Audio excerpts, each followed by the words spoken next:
Heto guys, may bago tayong pag-uusapan ngayon tungkol dito sa pahayag ngayon at sa sagot ngayon ni PBBM. Tungkol kasi sa sinasabi ng ilang mga tao at may nagsabi nga na siya nga daw ang may kagagawan ng anomalya at fraud control scam na kumakarat at naging malaking issue ngayon na hanggang ngayon ay hindi pa nasusolve, no? At hindi pa napapakulong ang mga malalaking may sala.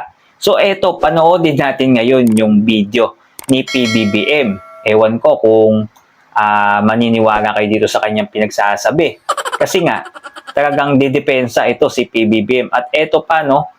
Kung siya nga daw mismo ang may kagagawan, bakit pa niya daw uusisain ito? Itong ano na to, itong fraud control. At eto pa, ang mga Duterte ay mukhang naiipit nga dito. Kasi bakit nga daw sa panahon ng mga Duterte ay wala silang napakulong at alam daw ito ni Duterte noon na siya pa yung nakaupo. Alam niya na may problema sa fraud control. Bakit hindi nga daw inayos to ng mga Duterte? Bakit hinintay pa na maupo itong si PBBM bago maayos o bago makalkal itong mga anomalya dito? So ito, panoodin natin, mukhang magiging good news yata to sa mga BBM supporter. Ewan ko kung sa mga DDS bad news to, no? Panoodin natin. Ewan ko sa inyo guys kung paniniwalaan nyo itong sinasabi ni PBBM. Pero madami pa din namang naniniwala kay PBBM ngayon.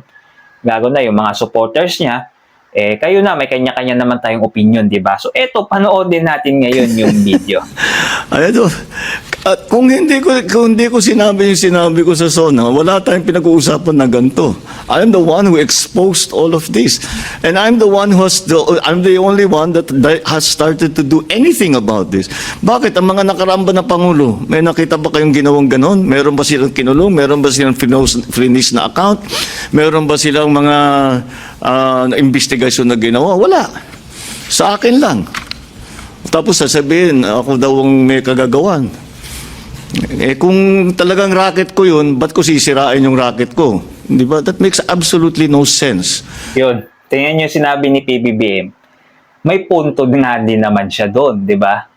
May punto siya na kung racket niya to, bakit niya wawasakin? Pero mayroon tayong pangontra dyan guys, no? Dyan sa sinasabi ni PBBM. O eto, sabihin na natin kung racket niya yan, bakit niya wawasakin? Napakasimple lang naman, di ba?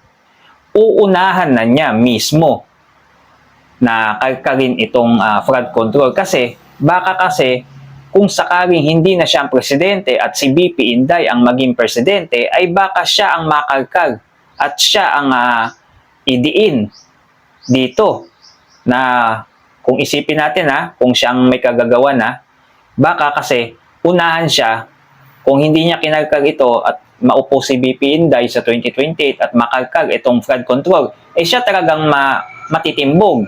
Kaya inunahan na niya itong mga tao na to na pinaghuli niya, mga pinakakasuhan niya. Inunahan na niya. Kasi nga, kumbaga, opinion ko lang kumbaga, halimbawa, ako si PBBM, unahan ko na to. Baka pagka baba ko ng pwesto, baka sa akin ibaring to, makalkal nila, di ba? O ganun. Ganun ang posibleng pangontra dyan kay PBBM. Pero eto, napapatawa na lang si PBBM sa mga sinabi nga ng mga tao na siya nga daw ang may kagagawan. Bakit niya nga daw wawasakin? Meron naman tayong pag-iisip, di ba? No?